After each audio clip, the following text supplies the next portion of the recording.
अच्छा ठीक है, कोई दिक्कत नहीं है।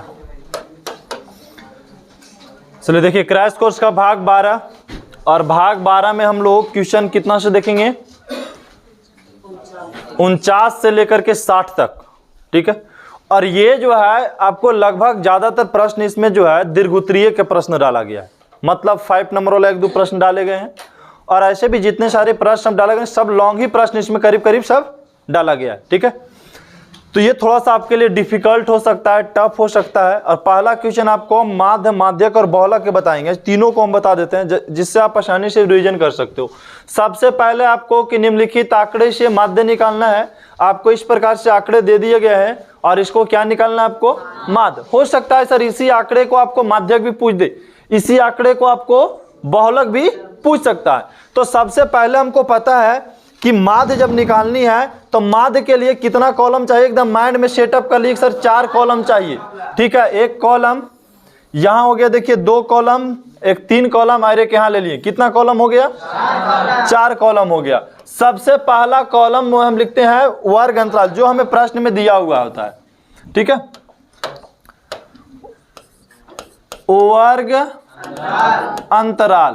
अब देखिए बाबू, वर्ग अंतराल हमको दिया हुआ है सर 0 से 20, 0 से 20, फिर 20 से 40 और 40 से 60, थोड़ा स्लो, 60 से 80 और 80 से 100। ये क्या दिया हुआ, वर्ग अंतराल दिया हुआ है, ठीक है यहाँ तक। उसके बाद आपको प्रश्न में बारंबारता दिया। अभी हम कुछ बना नहीं रहे हैं, सिर्फ क्या कर रहे हैं, हम क्वेश्चन को दोबारा उतार रहे हैं, ठीक है। बारंबारता है आपको 6, 10। अच्छा, ये बारंबारता क्या होता है, इसका मतलब यह है कि सर 0 से लेकर 20 तक के, 0 से लेकर के 20 तक कोई संख्या है जो 6 बार आया हुआ है, ठीक है। बारंबारता मतलब बार बार आने वाली संख्या को बोला जाता है। जैसे हो सकता है कि विद्यार्थी की उम्र हो, ये वर्ग अंतराल दे दिया, और ये विद्यार्थी का उम्र, ठीक है। जैसे मान लिया बोल दिया जाए या किसी चीज का उम्र दे दिया गया है कि व्यक्ति का उम्र है कि 0 से 20 साल वाले कितने हैं, 6 को व्यक्ति हैं। तो फिर 20 से 40 वाले 10 हैं, फिर 40 से 60 वाले 14 हैं, फिर 60 से 80 वाले 8 हैं, फिर 80 से 100 वाले। ये प्रश्न में दिया हुआ है वर्ग अंतराल और बारंबारता। इसके बाद हम निकालते हैं वर्ग चिन्ह। क्या निकालते हैं, वर्ग चिन्ह। हम कुछ अलग जो करने जा रहे हैं, वर्ग चिन्ह करने जा रहे हैं। तो वर्ग चिन्ह के फार्मूला होता है कि सर निम्न सीमा प्लस उच्च सीमा, निम्न सीमा प्लस, हाँ, निम्न सीमा और उच्च सीमा के जोड़ करके हम 2 से भाग देते हैं, तब निकल के आता है वर्ग चिन्ह। अरे बात समझ सबके। तो 0 और 20 के जोड़ेंगे तो 20 और 2 से भाग देंगे तो 10। तो यहाँ कितना लिख दे, 10। अब बताइए सर 20 और 40 के जोड़ेंगे तो 60 और 2 से भाग देंगे तो 20 हो जाएगा। अब बताइए 40 30 हो जाएगा। अब 40 और 60 के जोड़े तो 100 और 2 से भागा दिए तो 50 हो गया। अब 60 और 80 के जोड़े तो 140 और 2 से भाग दिए तो 70। अब बताइए 80 और 100 जोड़े तो और 2 से भाग दिए तो 90। ये हमारा निकल गया क्या, वर्ग चिन्ह। अगर हमको ये पता लग गया तो फार्मूला जो सबसे इजी होता है सर, इसको बोलते हैं एफ आई, इसको बोलते हैं एक्स आई, ठीक है। और यहाँ तीसरा जो चीज निकालना है हमको, एफ आई गुने एक्स आई निकालनी है। अरे बात समझ में। अब बताइए सर एफ आई एक्स आई गुना करना है, यहाँ गुना का चीज दे दिए, ठीक है। तो बताइए 6 और 10 गुना करेंगे तो 60 हो जाएगा। 10 और 300 गुना करेंगे तो 30 है ना, गुना करेंगे तो 300। 14 और 50 गुना करेंगे तो 700 हो जाएगा, ठीक है। अब 70 और 8 गुना करेंगे तो, हाँ ऐसे देखें, 8 7 56 मतलब 560। 9 दूनी 18 और 0 है तो 0 रख दिए, 180 हो गया। अब क्या कीजिए, सबके जोड़ देना है, सबके। तो इसको जोड़ेंगे तो sigma f i into x i पता लगेगा। बाकी तब तक आप कैलकुलेशन करेंगे सिग्मा एफ आई। चलिए कैलकुलेशन सबके जिसका भी आना चाहिए एकदम सही, और ऑल स्टूडेंट प्रयास करेगा, ठीक है। चलिए इसको 1800 आराम से, ठीक है, पूरे 1800। चलिए 40। अब शांत हो जाइए आप लोग। अब देखिए क्या है सर, बारंबारता है। ये क्या है? बारंबारता। बारंबारताओं का योग को बोलते हैं सिग्मा एफ आई। क्या बोलते हैं? सिग्मा। अगर हम सभी बारंबारता के जोड़ देंगे तो देखो योग सिग्मा, हम योग के ही बोलते हैं। सिग्मा लग गया इसका मतलब जोड़ देना है। एफ के पहले सिग्मा लग गया, देखिए सिग्मा है और एफ है, तो इसका मतलब बारंबारताओं का योग हो गया। ठीक है, बारंबारताओं का योग। अगर हम सिग्मा लिख दिए इसके बाद में हम राम लिख दिए तो मतलब राम का योग पूछ रहा है। ठीक है, अगर हम मान लिया कि लिख दिए सर सिग्मा और उसके बाद लिख दिए हम कलम, तो मतलब कलमों का योग हो गया। बात आ रहा है समझ में? तो सिग्मा जैसे ही लग गया एफ आई लग गया तो इसका मतलब सर सिग्मा का अति बारंबारता का योग। फिर बोलते हैं sir sigma f i x i, मतलब एफ आई और एक्स आई के गुणनफल का योग हो गया। अब हमसे पूछा गया क्या माध्य निकालनी है? क्या निकालनी है? माध्य निकालनी है। तो चलिए माध्य में हम किसी को भी खड़ा कर सकते हैं फार्मूला के लिए इसमें। ठीक है, चलिए सबसे पीछे आप ही बताइए, नहीं तो थुराएगा भी आज बढ़िया से। चलिए बैठ जाइए, बहुत बढ़िया। क्या होता है? Sigma f i into x i बटा सिग्मा एफ आई। सर पता है हमको कि sigma f i x i का मान कितना है? 1800 है, 1800 लिख दिए। और सिग्मा एफ आई का मान कितना है? 40, तो कितना लिख दिए? 40। देखिए 0 से 0 काट दिए, इसका आधा 2 होता है, इसका आधा 90, 2 से कट रहा है 90, कितना मरतबे? तो बताइए आंसर कितना हो गया? 45 हो गया। माध्य कितना निकल के चला है? 45। अगर क्वेश्चन आपको समझ में आए तो बोलिए, आगे बढ़ा जाएगा। ठीक है, किसी का दिक्कत नहीं। क्वेश्चन को प्रयास भी करते जाएंगे, घर में भी आपको प्रयास करना है। क्वेश्चन नेक्स्ट आ गया आपको कि सर आंकड़े दिए हुए और इनकी माध्यक का निकालनी है। माध्यक, ठीक, क्या निकालनी है? माध्यक। माध्यक का निकालनी है, माध्य नहीं निकालनी, माध्यक निकालनी है। ठीक है, अच्छा माध्य अलग चीज होता है, माध्यक का अलग चीज होती है, और बहुलक अलग चीज होती है। ठीक है, तो हम लोग माध्यक पढ़ चुके हैं। माध्यक के लिए आपको लगभग कितना कॉलम चाहिए? तो सर ज्यादा कॉलम नहीं चाहिए, इसमें भी कितना कॉलम? 3 कॉलम चाहिए। ठीक है, 4 कॉलम भी ले लेंगे तो कोई दिक्कत नहीं है, समझ गए? 4 कॉलम ही लेके चलते, इसमें भी हम 3 कॉलम में भी बन जाएगा और 4 कॉलम में भी बन जाएगा। 3 कॉलम में भी बनेगा और 4 कॉलम में भी। ठीक है,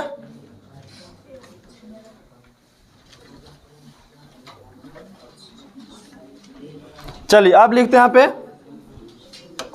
बारंबारता वर्ग अंतराल। क्या है? वर्ग अंतराल। देखिए बाबू, वर्ग अंतराल कितना से कितना दिया? 0 से 10, फिर 10 से 20, और उसके बाद 20 से 30 से 40, 40 से 50, बस और है नहीं। वर्ग अंतराल इतने तक दिया। उसके बाद बारंबारता दिया। क्या दिया? बारंबारता। बारंबारता है 8, 16, 36, 34, 6। ठीक है, अब हमें निकालना है क्या? बारंबारता जब पता है तो हम वर्ग चिन्ह निकालेंगे। पहले क्या निकालेंगे?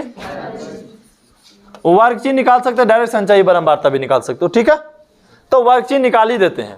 वर्ग चिन्ह, ऐसे वर्ग चिन्ह का कोई काम है नहीं, लेकिन वर्ग चिन्ह निकाल देते तो ज्यादा घाटा भी नहीं करेगा। वर्ग चिन्ह भी निकाल लेंगे। 0 और 10 को जोड़े और 2 से भागा दिए तो 5 आ गया। अब 10 और 20 के जोड़े तो 10 और 20 30 हो गया, और जो भागा दिए तो 15। 20 और 30 50, और 2 से भागा दिए तो 25। अच्छा 25 हो गया। 30 और 40 जोड़े तो 70, और 2 से भागा दिए तो 35 हो गया।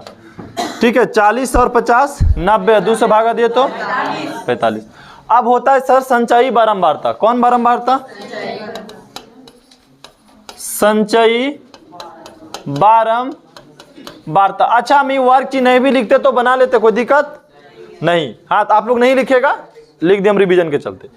चलिए संचयी बारंबारता कैसे निकलता देखेंगे। 8 है तो 8 लिख दिए, 8 16, चलिए 24 और 36, 24 और 36, 60 और 34, 94 और 6 100। अगर हम इसको योग करेंगे ना तो योग जो होगा वो कितना हो जाना चाहिए? 100 हो जाना चाहिए। मतलब कुल अगर करें हम तो 100 हो गया। ठीक है। और ये कुल जो होता है वो n में आ जाता है, ठीक है। n/2 निकालना है हमको सबसे पहले। n आ गया कितना? 100। कुल नंबर हो गया, यहां लिख देते हैं सर 100। अब आपको क्या करना है, जब इतना पता लग जाए, जब इतना आपको पता लग जाए तो सबसे पहले क्या करो, n बराबर आपको 100 पता है, तुम n/2 निकाल लो। तो n/2 निकालेंगे तो क्या होगा, 100/2 हो जाएगा। काटेंगे तो 50। कहने का मतलब n/2 जो है से कितना आ गया, 50 आ गया। अब हमको निकालना माध्यक वर्ग निकालनी है। क्या निकालनी है? तो n/2 के ठीक बड़ी वाली, n/2 के ठीक बड़ी वाली संख्या को संचयी बारंबारता कहते हैं। फिर एक बार देखो, n/2 या नहीं समझ में आता है सर n/2 क्या होता है, हमको नहीं बुझाता है। ये आए कितना, 100, बारंबारता के आधा कर दो, कितना होगा, ठीक 50 से अधिक वाली संचयी बारंबारता ही क्या कहलाएंगे, माध्यक वर्ग कहलाएंगे। यहां लिखना n/2 से ठीक बड़ी वाली संचयी बारंबारता, बड़ी वाली संचयी बारंबारता, संचयी बारंबारता क्या कहलाएंगे, माध्यक वर्ग कहलाएंगे। माध्यक वर्ग कहलाते हैं, माध्यक वर्ग कहलाते हैं। तो माध्यक वर्ग कौन कहलाएगा, तो सर 50 से बड़ा कौन है, 60 है। तो ये वाला जो लाइन है क्या कहलाएंगे, माध्यक वर्ग। हम तो सिर्फ इंडिकेट के लिए कर देते हैं आपको हम, चलिए फिर बाद में इसको हटा लेंगे, ठीक है। तो माध्यक वर्ग कितना हो गया, 20 से लेकर के 30 हो गया, 20 से लेकर के 30। अब देखिए इसमें क्या क्या चाहिए। सबसे पहले तो n/2 पता लग गया, n/2 पता लग गया। अब l चाहिए, तो l होता है बाबू निम्न सीमा, l होता है माध्यक वर्ग की सबसे निम्न सीमा। तो सर माध्यक वर्ग यही है, निम्न सीमा कौन है, 20 है, तो लिख दिए सर 20। अब फिर चाहिए i, तो माध्यक वर्ग की लंबाई, माध्यक वर्ग की, तो 20 से 30 कितना है बाबू, 10 है दूरी। लंबाई मतलब लेंथ को बोला जाता है। तो बताइए 20 से 30 कितना दूरी है, 10 है। या नहीं समझ में आता है सर, इस बड़ा में से छोटा के घटा दीजिए, आई पता लग जाए, कोई दिक्कत। IL का होता है निम्न सीमा, और ठीक इसके ऊपर वाले होते हैं C, ठीक है। C मतलब संचयी बारंबारता बोलते हैं, C से संचयी। तो C कितना हो गया, 24, कोई दिक्कत। अब बारंबारता F को चाहिए हमको, क्या चाहिए और F। तो सर F देखिए, तो बारंबारता कितना है, 36 है। बारंबारता देखिए, घेर दें, इसीलिए क्या हो गया, 36। अगर यहां तक बात आपको समझ में आया तो बोलिए फार्मूला पे चलेंगे। आए समझ में कि C कौन होता है, सर F कौन होता है।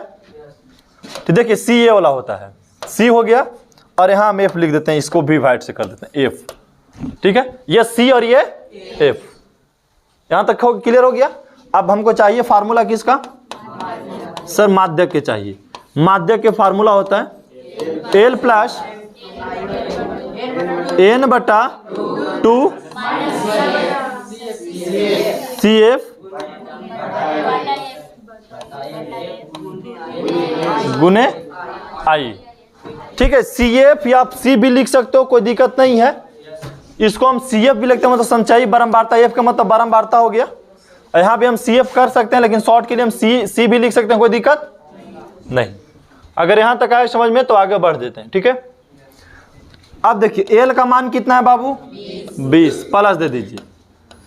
n/2 के मान पता है, 50 हमको है, n/2 के मान 50 माइनस CF का मान 24, IF का मान, अब I का मान 10, ठीक है। अब आपको पता है क्या करना है, कैलकुलेशन करना है। 20 है तो 20 प्लस, देखिए 50 में से 24 जाएगा तो 26, अब बटा में 36 है, अगुने 10 है ना।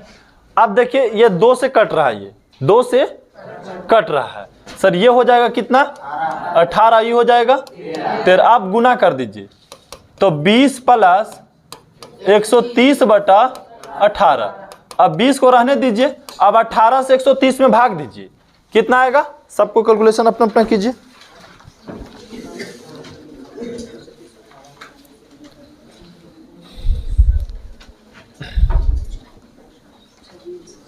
जी सबको करेंगे।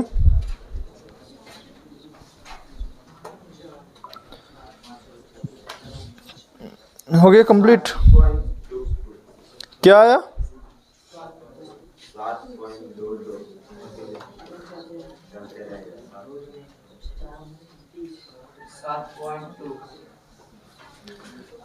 क्या हो गया आपका? 7.22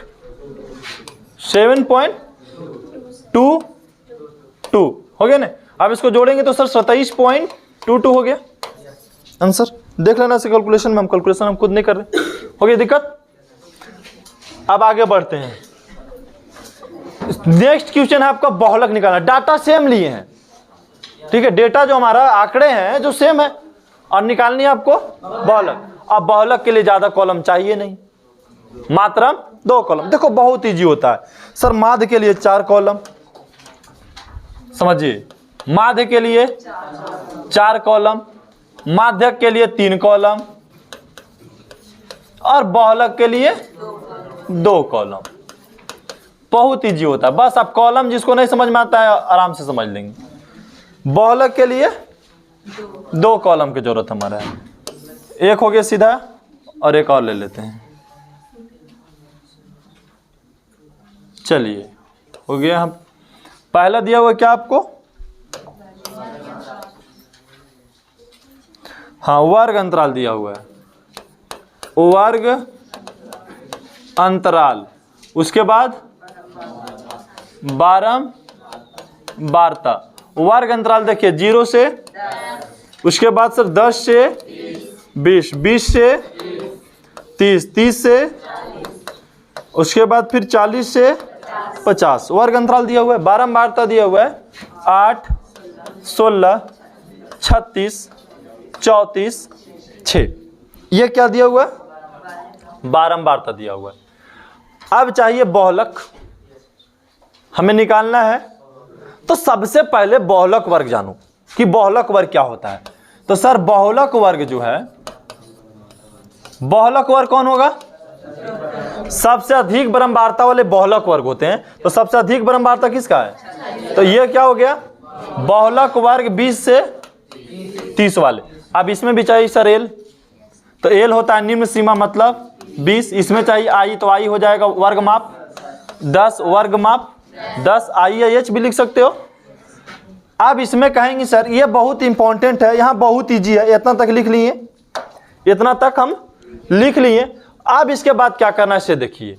आपको लिख दो इसको F1, इसको घाटेंगे तो F0, और इधर F2 हो गया।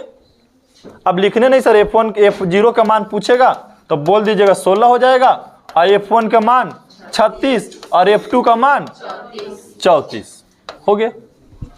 दिक्कत। अब लगाइए फार्मूला बहुलक का। किसका? बहुलक का। बहुलक का फार्मूला क्या होता है? L plus F1 minus F0। Same ऐसे ही 2F1 minus F0 minus F2 और गुने IIH, ठीक है। अब L कितना माने थे हम लोग? 20, प्लस है तो प्लस F1 का मान 36 और माइनस है तो, और F0 का मान 16, और 2 गुने F1 का मान 36 और F0 का मान, और F2 का मान 34 गुने I का मान 10 हो गया। अब 20 प्लस, देखिए यहाँ पे 36 में से 16 गया तो 20 आ गया, 36 में से 16 गया तो, अब देखिए 36 दूनी 72 माइनस 16 और माइनस 34 और गुने 10। अब यहाँ हम लोग के कैलकुलेशन खाली करने हैं।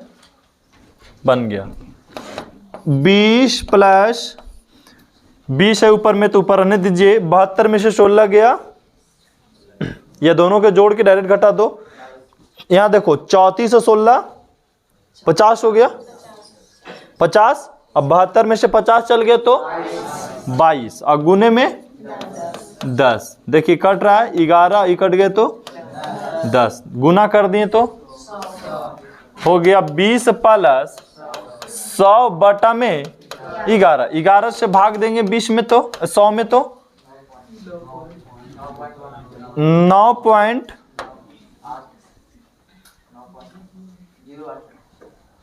देखिए 11 से आपको 100 में भाग देंगे, देखिए यहाँ 11 लग गया, 11 9 99 डायरेक्ट लगा दो, नहीं तो यहाँ बच गया 1, फिर यहाँ 0 बैठाएं, फिर यहाँ 0.9 है ना, 0.09। अब जोड़ दिए तो 29.09। ये क्या पता लग गया आपको? बहुलक पता लग गया। हो गया कंप्लीट, किसी की दिक्कत नहीं। नेक्स्ट प्रश्न आपका है, प्रश्न सब इजी है, ठीक है, मेठे थोड़ा थोड़ा अलग है, बात अलग है। क्वेश्चन कह रहा है कि सर 1.5 मीटर लंबा एक लड़का, 1.5 मीटर लंबा एक लड़का 30 मीटर ऊंचे एक भवन से कुछ दूर पर खड़ा है। लड़का कुछ दूर पर किससे खड़ा है? भवन से। इसका मतलब लड़का भी है और भवन भी है। लड़का कितना बड़ा है? 1.5 मीटर, और जो मीनार है चाहे भवन है वो 30 मीटर ऊंचा है। इसका मतलब हो गया कि सर ये लड़का हो गया जिसका ऊंचाई कितना है? 1.5 मीटर, और ठीक इसके सामने क्या खड़ा है? मीनार, भवन। तो भवन जो है इसकी ऊंचाई कितना है? 30 मीटर है। कोई दिक्कत? और ये लड़का कुछ दूरी से यहाँ से कुछ दूरी पर क्या है? खड़ा है। ये लड़का कुछ दूरी पर खड़ा है। अब कितना दूरी पर यह बात आपको पता नहीं है, लेकिन कुछ दूरी पर खड़ा है। जब वह ऊंचे भवन की ओर जाता है, जब लड़का यहां से ऊंचे भवन की ओर जाता है, इधर भवन इधर है, जब भवन की ओर जाता है तो यूनियन कोण 30 डिग्री से लेकर के 60 डिग्री हो जाता है। जब ये लड़का यहां से बढ़ना शुरू करता है, इसका आंख यहां है, यूनियन कोण यहां से बन रहा हो, नीचे से कितना बन रहा था? पहले 30 डिग्री बन रहा था, लेकिन जैसे ही लड़का यहाँ पे चल आता है तो इसका यूनियन कोण कितना डिग्री बनना शुरू हो जाता है? 60 डिग्री हो जाता है। जैसे ही यहाँ पे आ गया तो इसका यूनियन कोण कितना डिग्री? 60 डिग्री। भवन की ओर बढ़ा तो कितना डिग्री? 60 डिग्री। अब मीनार की ऊंचाई कितना दिया हुआ है? 30 मीटर। कितना डिग्री मीटर? 30 मीटर। ये लड़का की ऊंचाई 1.5 मीटर हो गया। ये मीनार है और ये लड़का है। इसका मतलब सर 1.5 यहां से लेकर यहां है, तो इसका मतलब यहां तक भी होगा 1.5 मीटर। तो बात करते हैं हम इसको, ऐसा करते हैं कि यहां से यहां हम की बात कर रहे हैं। अब बताइए इसका अगर ऊंचाई निकालेंगे तो क्या करेंगे हम? सर 30 में से घटा देंगे, 1.5 मीटर के कितना आ जाएगा? 28.5 मीटर। ये किसका निकालें आप? मतलब ये लड़का के जो नेत्र के ठीक सामने जो भवन है, मतलब लड़का की ऊंचाई भवन को घटा करके हम पता लगा 28.5 मीटर है। अब पूछ क्या रहा है कि बताइए कि वो भवन की ओर कितनी दूरी चलकर गया। यहां से चलना शुरू किया तो कितना दूर ये चला कि यहाँ पे 60 डिग्री का कोण बन गया। हमको ये बताना है आपको कि यहां से ये चला यहां तक आया तो ये कितना दूर चला, किसका जो इसे 60 डिग्री आग के सामने बनने लगा कोण, ये आपको बताना है। तो सबसे पहले हम क्या करेंगे, मान लेते हैं ए बी सी, कुछ ए बी और सी, और इसको मान लेते हैं सर डी। ई एफ कर देते हैं। ई एफ समझने के लिए उससे कोई बात नहीं है। अब हम अगर इजी से इसको बनाना चाहते हैं हम इजी से भी बना सकते हैं। अरे बात समझ में, पहले क्या करना है आपको? पूरे ए बी सी को हल करना है। तो tan कितना डिग्री पर आपको हल करना है? 30 डिग्री पर। अब tan थीटा बराबर लंब बटा आधार होता है, तो लंब हो गया ए बी, अब आधार हो गया बी सी, आधार हो गया बी सी। तो tan 30 का मान होता है 1/√3, और ए बी का मान आपको पता है 28.5 मीटर।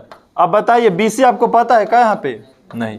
अब यहाँ गुना कर देंगे तो सर BC का जो मान पता लग जाएगा 28.5√3। तीसरे गुना करेंगे तो हो गया मीटर।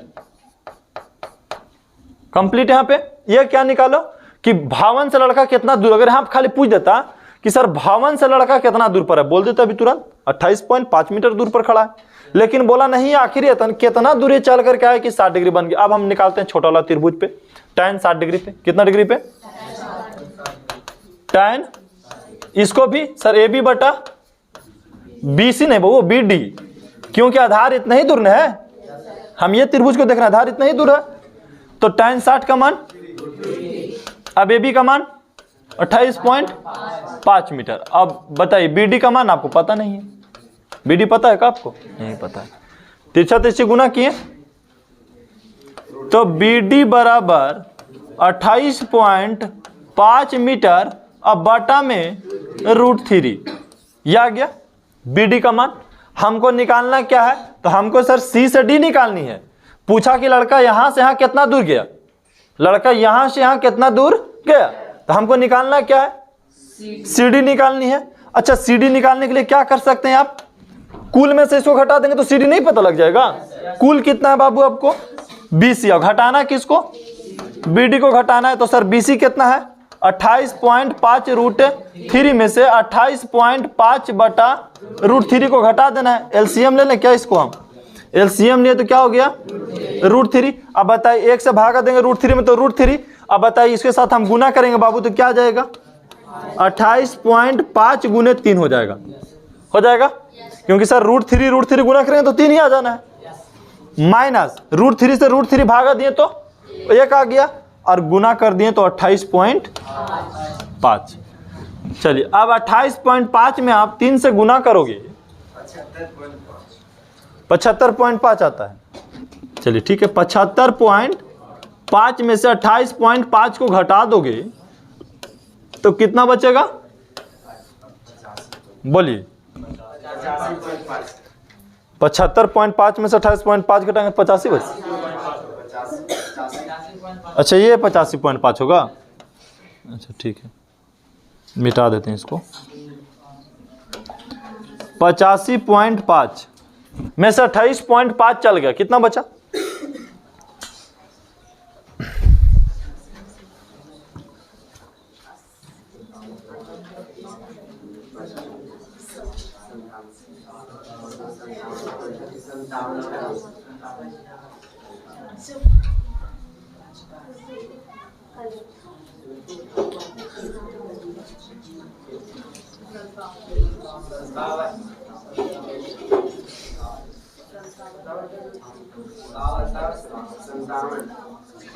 कितना बचा, 57 बच गया,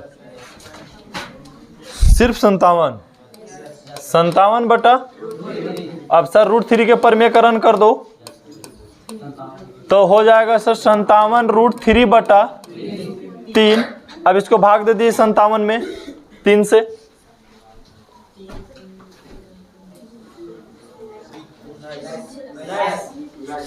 उन्नीस 57 होता है, तो 19 √3 किसकी दूरी निकाल दी हम, लड़का यहां से यहां दूरी गया उसका निकाल दी।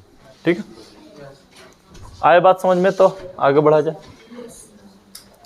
क्वेश्चन थोड़ा सा डिफिकल्ट है, डिफिकल्ट भी नहीं है, आप अगर रेगुलर पढ़ें तो, जो एकदम नहीं पढ़ें उसके लिए हल्का डिफिकल्ट है।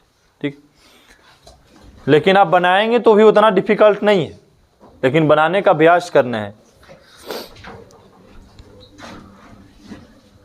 कमजोर है, अब मेहनत भी आप तेज के बराबर करेंगे तो फिर तो आप नहीं सक्सेस हो पाएंगे। नहीं, देखिए मेन कमजोर वाला स्टूडेंट के पास एक ही कमी रहता है, सबसे पहले क्या रहता है कि मेहनत जो करता है ना, वो तेज स्टूडेंट भरी मेहनत करता है।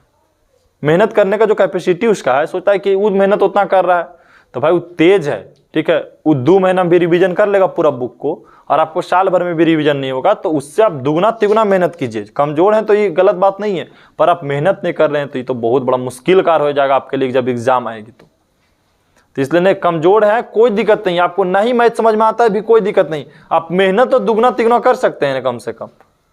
हम नहीं बता रहे हैं कि आप तेजे रहिए, तेज रहता तो सब यहाँ का क्लास आता, घर ही अपना बैठ कर आराम से पढ़ता सभी। यहाँ कमजोर हैं, कुछ कमी हो रहा है तब नहीं तक हम लोग आ रहे हैं। कोई भी इंस्टीट्यूट में कहा जाता है आदमी पढ़े ला, सरकारी से प्राइवेट आने का मेन मकसद इन होता है कि नहीं हमको कुछ सीखना है वहाँ पर ही, और सीखने के लिए आ रहे हैं और कमजोर हैं, और कमजोर भी आप तेजे के टाइप मेहनत कीजिएगा तो फिर नहीं होगा अच्छा, और अच्छा नंबर भी नहीं आएगा। तो हम लोग समझ रहे हैं कि आपके लिए किसी स्टूडेंट के लिए डिफिकल्ट हो सकता है, पर डिफिकल्ट इतना नहीं है कि मनुष्य इसको पराजित नहीं कर सकता है। मनुष्य से ज़्यादा कोई अति डिफिकल्ट कार्य नहीं होता है। तो हम लोग को मेन है कि स्ट्रगल करते रहना है एकदम, नहीं कोई भी क्वेश्चन को छोड़ना नहीं है, चाहे जैसे भी उसको हल करना है हमको करना है। देखिए अब कमजोर है उसको छोड़ दीजिएगा। तो ये क्वेश्चन भी देखो बहुत ईजी है सर, करना कुछ नहीं है। अगर कभी भी ऐसा प्रश्न आया तो हम बोले परिमेयकरण कर दिया करो। अगर इच्छा है कि सर हम इधर से इधर के हल कर लेंगे, इधर का हल कर लेंगे, तो उससे भी आ जाएगा। सोचते हम एक ही में बना ले, उससे भी बन जाएगा। टाइप आपके पास यहाँ पे 2 हम दे रहे हैं, बोलते हैं सर इसको अलग हल कर लें और इसको अलग हल कर लें और जोड़ देंगे तो क्या ये आ जाएगा? आ जाएगा। अरे बात समझ में, इसको हम हल कर लेंगे, इसको हल कर लेंगे, जोड़ेंगे तो ये आ जाएगा। बात है समझ में? चाहे तो बोलेंगे सर इसको हम एक ही में हल कर लेते हैं, कोई दिक्कत नहीं, हल कर सकते हैं एक ही में। यहाँ हम लिखे हैं अंदर में 1 प्लस साइन थीटा अब बटा 1 माइनस साइन थीटा, प्लस क्या हो जाएगा बाबू?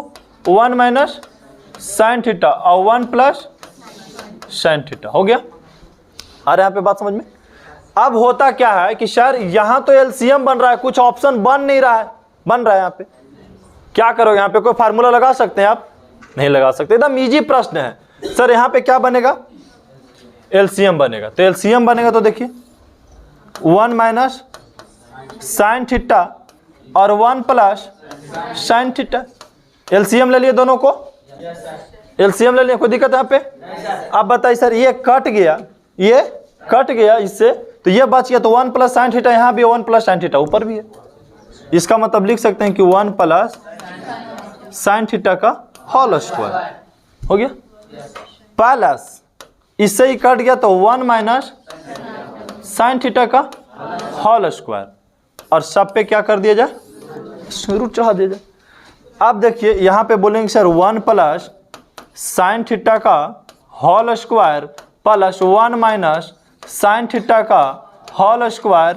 अब बटा में इसको भी गुना करेंगे तो 1 square minus sine square theta हो जाएगा, हो जाएगा। इसके पे क्या कर दें हम? रूट कर देते हैं। अब ऐसा हो सकता है सर सब पे स्क्वायर है ये, तो एक बार सब पे स्क्वायर कर देते हैं, कोई दिक्कत है नहीं। यहाँ पे सब पे स्क्वायर कर देते हैं यहाँ पे। तो देखिए लिखेंगे 1 प्लस साइन थीटा और प्लस 1 माइनस साइन थीटा, अब बटा में 1 माइनस साइन थीटा, ठीक है। अच्छा कहते हैं sir 1 minus sine square theta के कॉस स्क्वायर थीटा होता है फार्मूला, यहाँ ऐसे भी लिख सकते हैं डायरेक्ट, कॉस थीटा होता, कॉस स्क्वायर थीटा होता है। तो स्क्वायर हम सबको भी रख रहे हैं, मैं एक ही बार स्क्वायर करना चाह रहे हैं। देखिए ऐसे, कोई दिक्कत? और रूट है तो रूट चढ़ा दिए हैं। इससे क्या होगा? रूट कट जाएगा आसानी से। बोलेंगे सर ये प्लस माइनस ये भी कट गया, कट गया, बच गया 1 और 1। अब बटा में कॉस थीटा। अब कॉस थीटा का फार्मूला होता है बाबू,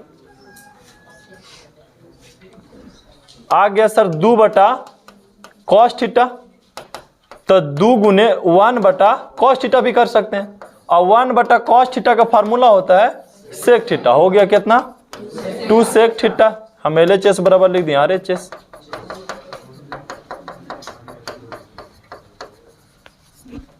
हो गया,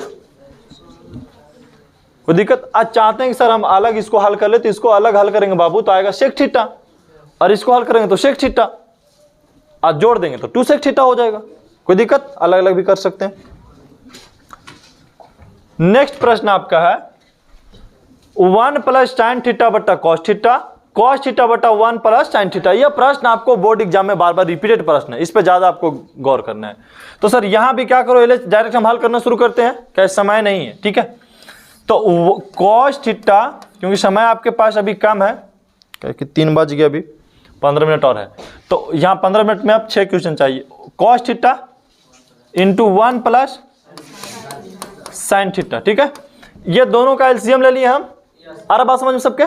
अब बोलेंगे सर कॉस थीटा से कॉस थीटा करेंगे तो 1 प्लस साइन बचा, और 1 प्लस ऊपर भी साइन है, तो बोल सकते हैं कि सर 1 प्लस साइन थीटा का होल स्क्वायर, और प्लस ये देखिए सेम है तो क्या बच जाएगा? Cos square theta.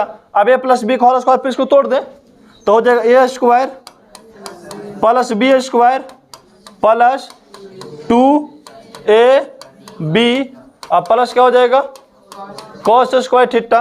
अब बटा यहाँ गुना करेंगे, तभी नहीं गुना कर छोड़ देते हैं, कॉस थीटा और 1 प्लस साइन थीटा हो गया।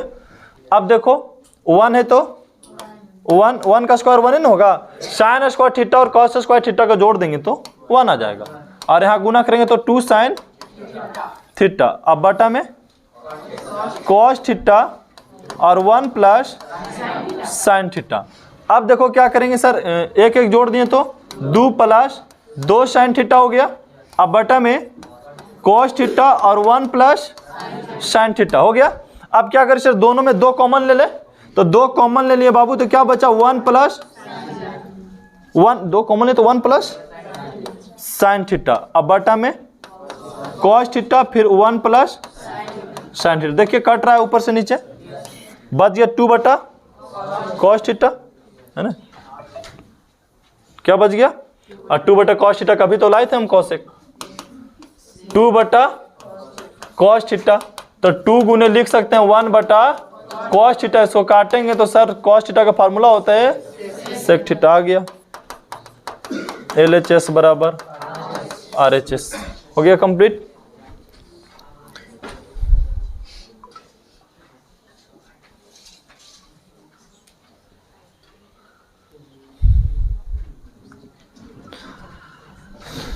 चलिए नेक्स्ट प्रश्न देखिए। नेक्स्ट प्रश्न कह रहा है कि एक पानी से भरे बेलनाकार पात्र, ठीक है, एक पानी से भरे बेलनाकार पात्र की आंतरिक त्रिज्या 7.8 सेमी तथा ऊंचाई 28 सेमी, इसके संपूर्ण पानी को एक आयताकार टब में डाल दिया गया जिसकी आधार 26 सेमी की भुजा का वर्ग है, तो टब में पानी की ऊंचाई ज्ञात कीजिए। सबसे पहले आपको समझना है कि एक पानी से भरे बेलनाकार पात्र, बेलनाकार पात्र के मतलब सर बेलन टाइप का होगा, वो किस टाइप का होगा, वो बेलन के टाइप का होगा। उसकी आंतरिक त्रिज्या मतलब अंदर की त्रिज्या दे दिया, क्योंकि पानी अंदर में रहना है। आंतरिक त्रिज्या कितना दे दिया 7.8 सेमी। चलिए ऊंचाई भी दे दिया इसका 28 सेमी। इसमें क्या भरा हुआ है, पानी भरा हुआ है। तो सर आप बोलेंगे कि बेलन के जो त्रिज्या है आपका, बेलन का सर जो त्रिज्या है वो कितना है 7.8 सेमी। उसके बाद बेलन का ऊंचाई दिया हुआ है हमको, बेलन का ऊंचाई कितना दिया हुआ है बोलिए 28 सेमी दिया हुआ है। कितना सेमी, बेलन की ऊंचाई 28 सेमी, बेलन के त्रिज्या और बेलन की ऊंचाई। अब चलते हैं, ये पानी को क्या करते हैं, एगो दूसरा बर्तन में उड़ेल देते हैं। उड़ेल देना मतलब उसमें डाल देना, ठीक है। और बर्तन कैसा है, आयताकार टप है, आयताकार टप है, आयताकार टप है, और जिसका जो आधार है ना वो वर्ग है। देखिए आयताकार टप है तो इसका मतलब ना इस टाइप का होगा, आयताकार है लेकिन आधार जो है सो वर्ग है, आधार जैसे वर्ग है। देखिए इस टाइप से, अब आधार जैसे वर्ग है, इसका मतलब क्या होता है आपको हम बताते हैं, ठीक है। ऐसा टप होता है। अब बोलेंगे कि सर जो आधार वर्गाकार है तो इसका मतलब हो गया कि 26 है, तो ये भी तो 26 ना होगा, ये 26 तो ये भी 26। बोला कि आधार वर्गाकार है बाबू, आधार कैसा है वर्गाकार है। अब बोल दिया कि ऊंचाई बताइए, तो टब में पानी की ऊंचाई मतलब ये हमसे पूछ रहा है, ऊंचाई हो गया, ऊंचाई हो गया ना। घर जो होता है वो आयताकार में होता है, वर्गाकार में और घनाभ में होता है। अब यहाँ बोलेंगे कि इसका पानी पूरा इसमें भर दिया गया, तो बताइए कि पानी कितना ऊपर उठ गया, ऊंचाई पता करना इसकी, मतलब इसकी आयतन इसके आयतन बराबर हो गया। तो ये क्या है आपको ये लिख देते हैं पहले हम, घनाभ है, ठीक है। घनाभ का ये हो गया क्या, लंबाई, लंबाई कितना है, हाँ लंबाई और चौड़ाई दोनों बराबर है ना। चौड़ाई क्या है, क्योंकि बोला कि जो बेस है ना आधार जो है वर्गाकार है, तो सर लंबाई है चौड़ाई, जैसे घर देख रहे हैं ना घर, ठीक है। देखो इस टाइप से ये वर्ग इसी टाइप का टप होता है वर्गाकार, जितना ये है उतना ये भी है, और बस समझ जितना ये है उतना ये भी, चारों तरफ देखिए बराबर है कि नहीं। तो ये आधार जो है किस टाइप है वर्गाकार है, तो मतलब लंबाई और चौड़ाई तो दोनों सेम है। बाकी रह गया बात ऊंचाई की, पानी कितना ऊंचा उठ जाएगा, तो ऊंचाई को हम मान लेते हैं कितना h, ऊंचाई को क्या मान लिया h मान लिया। अब बताइए इसमें पानी को भर देना है, बेलन वाला पानी को गोल वाला है और इसमें इस टाइप का पानी भर देना है। तो बोलेंगे कि देखिए बेलन का आयतन अब बराबर घनाभ का आयतन। क्या हो गया?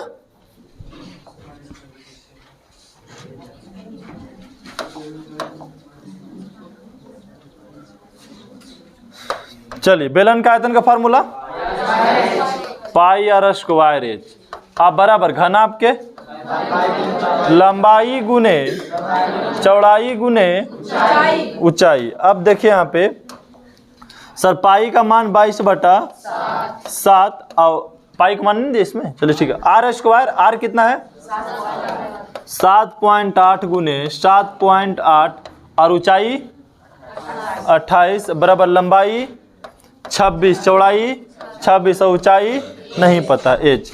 7 से काट दिए 7 चौको 28 कट गया। अब देखिए ऊपर गुना कर देंगे 22 गुने 7.8 गुने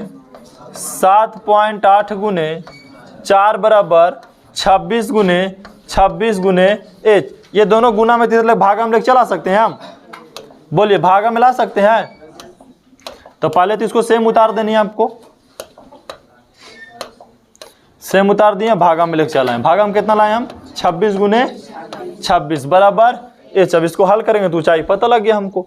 26 से कितना देखिए इसको काटेंगे तो इसका 2 हो जाएगा, इसका 13 हो जाएगा। इसका देखिए कट गया कितना आ गया 13 हो गया।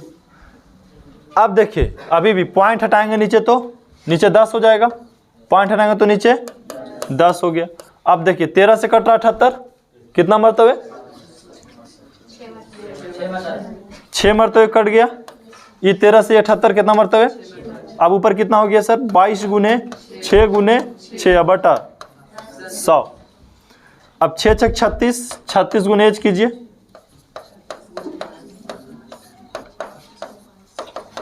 इसको गुना करके और 100 से क्या कीजिए आप भागा पॉइंट बैठा दीजिए, बस आंसर हो गया आपका। ठीक है 792 है, देख लो देख लो जितना आता है वो कर लेना है। ठीक है नेक्स्ट प्रश्न देखेंगे आप। प्रश्न नंबर 56 में देखेंगे 45 सेमी ऊंची एक बाल्टी, 45 सेमी ऊंची एक बाल्टी के मुंह और पेंदे की त्रिज्या क्रमशः दिया हुआ है। बाल्टी जो होता है सर ऐसा बनता है, नहीं ये हो गया इस टाइप के। एक होता है इसका मुंह, एक होता है इसका पेंदा। तो मुंह हो गया कितना 28 सेमी त्रिज्या के, और ये जो नीचे वाला है पेंदा जो है इसे इसका 7 सेमी हो गया। आप बोलेंगे सर बड़ा आर जो है इसे हमको दे दिया है कितना 28 सेमी, या छोटा आर कितना दे दिया है 7 सेमी, और ऊंचाई कितना है बाल्टी के 45 सेमी, मतलब ऊंचाई कितना है 45 सेमी। तो पूछ रहा है इसमें धारिता, मतलब ये क्या हो जाएगा छिन्नक का धारिता है ना, छिन्नक का धारिता का फार्मूला लगाइए। अच्छा बताइए बेलन के आयतन का फार्मूला जो होता है सेम सेम लग जाएगा सिर्फ, बोले छिन्नक के आयतन का formula 1/3 pi r pi h, बड़ा आर प्लस हाँ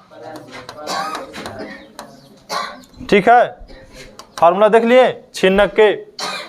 अब चलिए 1/3 पाई का मान 22 बटा ऊंचाई 45, बड़ा आर 28 का स्क्वायर, छोटा आर और 28 गुने 7 15 45, 22 गुने 15 बटा में 7, 28 का स्क्वायर करेंगे तो 28 गुने 28 करेंगे कितना आएगा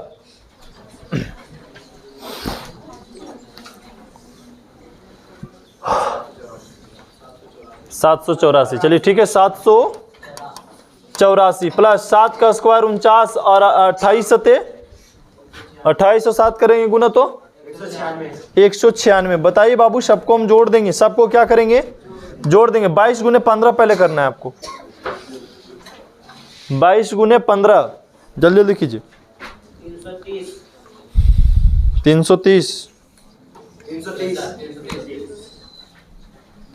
330/7, इस सबको जोड़ दीजिए। कैलकुलेशन में फास्ट रहिए।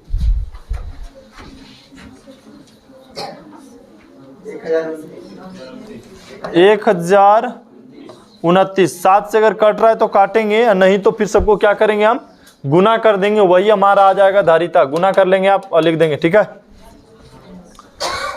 देखिए करना है तो कीजिए, नहीं तो फिर आगे बढ़ेंगे हम। जी गुना कर लीजिएगा उतना। चलिए आगे बढ़ रहे हैं हम। 57 नंबर वाला आ रहे हैं। 57 नंबर वाला भी क्वेश्चन इंपॉर्टेंट है आपके लिए। कहता है एक खिलौने का आकार ऐसा है कि मानो एक अर्धगोला पर शंकु अध्यारोपित है। एक अर्धगोला पे कौन अध्यारोपित है? शंकु। ये अर्धगोला है और इस पे अध्यारोपित है शंकु। चलिए अर्धगोले की त्रिज्या 7.5 है, 3.5 सेमी। कुल ऊंचाई इस खिलौना के कितना है? कितना है? 15.5 सेमी। इसका मतलब सर ये शंकु की अगर ऊंचाई हम निकालेंगे तो ऊंचाई अगर शंकु के निकालेंगे ऊंचाई तो क्या करना होगा? कुल में से कितना घटा देना होगा? त्रिज्या को 3.5 को घटा देना होगा। यहां से यहां की दूरी घटाएंगे ना आप, ठीक है। तो घटाएंगे तो कितना आ जाएगा? 12। मतलब इसकी ऊंचाई पूछे तो 12। हमसे पूछा क्या गया? खिलौने के संपूर्ण पृष्ठ का क्षेत्रफल। चलिए लिखिए, खिलौना के संपूर्ण पृष्ठ का क्षेत्रफल। तो इसमें क्या हो जाएगा? शंकु का पृष्ठ का क्षेत्रफल, पृष्ठ का क्षेत्रफल प्लस अर्धगोला का पृष्ठ का क्षेत्रफल। तो बताइए शंकु का पृष्ठ क्षेत्रफल का फार्मूला क्या होता है? क्या होता है?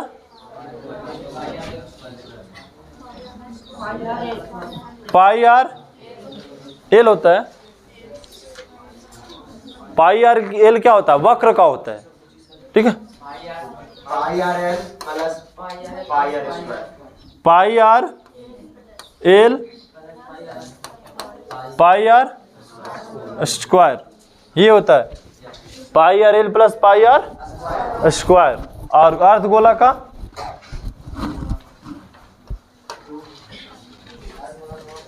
हाँ बोलिए। शंकु का पहले पृष्ठ का क्षेत्रफल निकालेंगे, फिर अर्धगोले के पृष्ठ का क्षेत्रफल निकाल करके जोड़ देंगे। तो सबसे पहले आपसे हम पूछें कि सर बताइए शंकु का पृष्ठ का क्षेत्रफल का फार्मूला बताइए आप।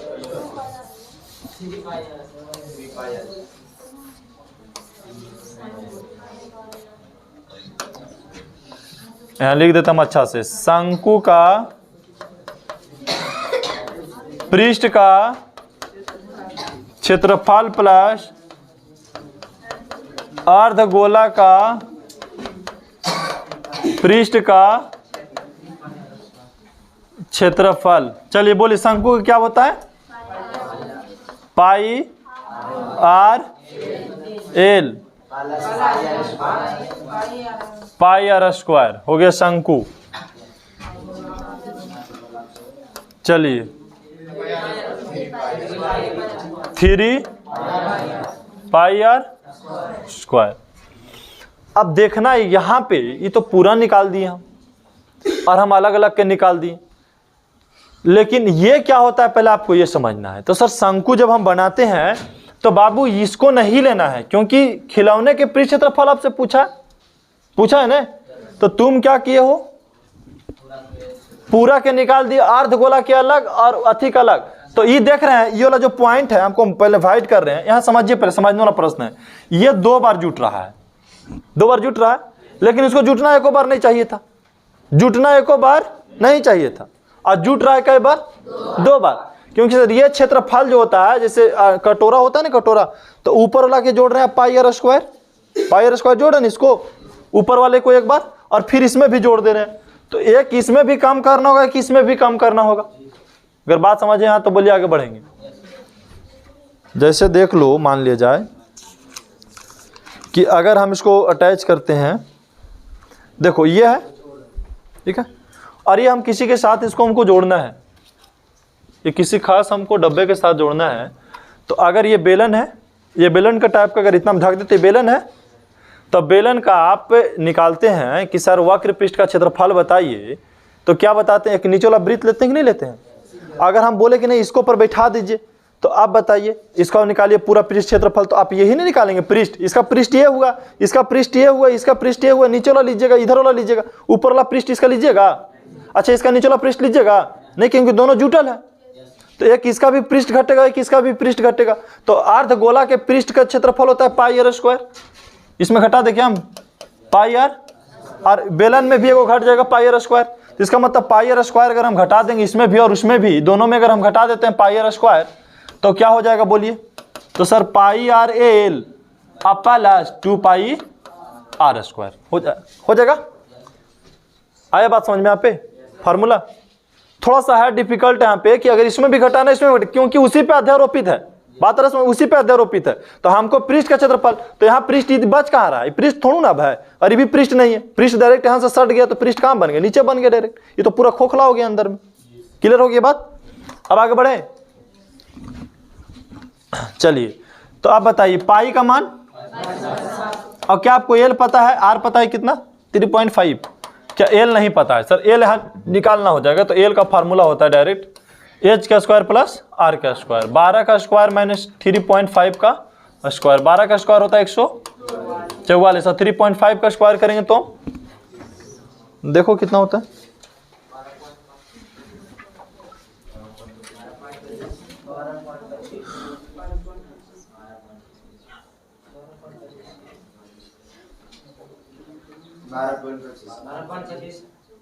बारह पॉइंट 25 आता है। घटा दिए तो अच्छा एल है ना, जुटेगा यहाँ पे जी, जुटेगा तो 156.156 ने 156.25, और काट दिए तो 156.25 का 12.5 होता है, 12.5। तो चलिए तिर्यक को चाहिए आपको 12.5 पता लग गया। तो यहाँ 12.5 प्लस 2 गुने पाई का मान 22/7, और आर 3.5 गुने 3.5 हो गया। क्लियर? अब पॉइंट अगर हटाना चाहेंगे हम, तो नीचे 10, यहाँ नीचे 10, यहाँ भी नीचे 10, और यहाँ भी नीचे 10 हो गया।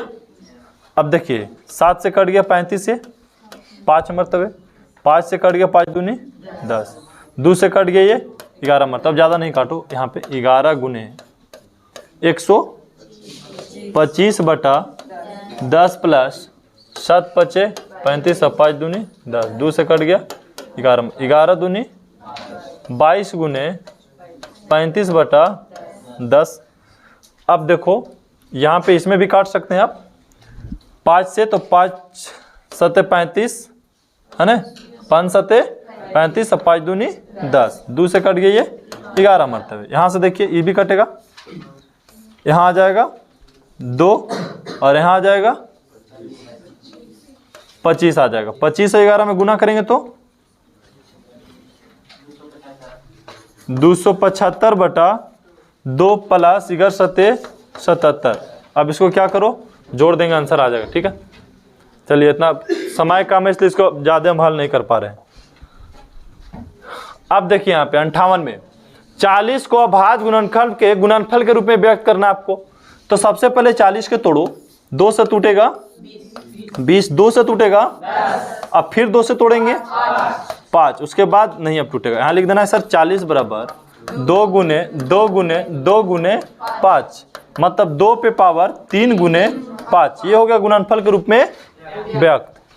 अब आगे कह रहा है कि अभाज्य गुणनखंड विधि द्वारा इतना और इतना का मस्सा निकालना है और लस्सा भी निकालना है। तो 396 के पहले अभाज्य गुणनखंड तोड़ो, फिर 1080 का आप अभाज्य गुणनखंड तोड़ो। तो बताओ सर कितना से हम लगाएंगे इसको, 2 से लगाएंगे। तो 2 से लगाएंगे तो कितना आ जाएगा बोलिए, 188 होता है। चलिए फिर 2 से लगाएं तो 2 से लगा तो 94 क्या था? 87 47 का आधा होता नहीं और लगेगा भी नहीं। नहीं चलिए अब 10 से 80 में आइए, 2 से लगाएं तो अच्छा 198 होता है। हाँ अच्छा 9 दूनी 18 होता है जी। यहाँ पे रुक जाओ अभी, 198 होता है। चलिए 2 से लगाएं तो 99 हो जाएगा। अब फिर 3 से लगेगा ना भी 33, अब फिर 3 से लगेगा तो 11, अब नहीं लगेगा। चलिए 10 से 80 में आइए, 2 से लगाएं तो फिर 2 से लगाएं तो 270, और फिर 2 से लगाएं तो 135। अब 2 से नहीं लगेगा, 3 से लगेगा। ठीक है 5 3 8 की 9 45, फिर 3 से लगेगा 15, उसके बाद भी 3 से लगने वाली है 5। अब यहाँ पे लिख दो कि सर एक 396 और 1080, 396 का होता है 2 गुने 2 गुने 3 गुने 3 गुने 11, और इसका होता है 2 गुने 2 गुने 2 गुने 3 गुने 3 गुने 3 गुने 5। या तो फिर बोल सकते हैं इसको हम कि 2 पे पावर 2 गुने 3 पे पावर 2 गुने 11। ठीक है, या इसको हम ऐसे भी बोल सकते हैं 2 पे पावर 3 गुने 3 पे पावर 3 गुने 5। अब देखिए हम क्या करते हैं, HCF निकालना है आपको। पहले HCF, तो HCF जब निकालेंगे, यहां से देखो HCF जब हम निकालेंगे तो सबसे जो छोटी, जो दोनों में अटैच हो रहा है, सबसे छोटी अंक हम ले लेंगे। सबसे छोटी अंक, तो सबसे छोटी अंक लेंगे। हेलो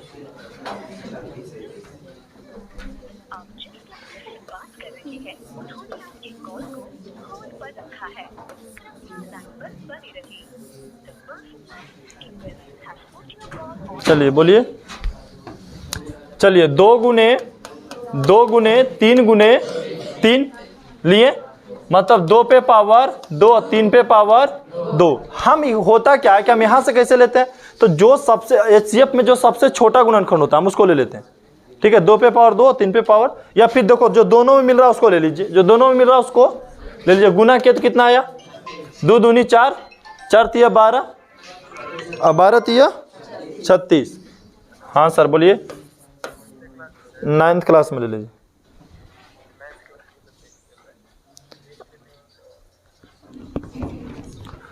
अब यहां पे हो गया LCM। अब LCM में क्या होता है, LCM में जो इसको पहले लिए उसको पहले ले लो, जो मिल रहा है दोनों में। 2 गुने 2 गुने 3 गुने 3, और जो बच गया, बच क्या गया, 2 बच गया था। इसमें बच क्या गया था, 11 बच गया था। एक 3 बच गया था और एक 5 बच गया था। सबके गुना कर दिए, आपका LCM पता लग गया। अब 64 को क्या करो, 64 के क्या करेंगे हम,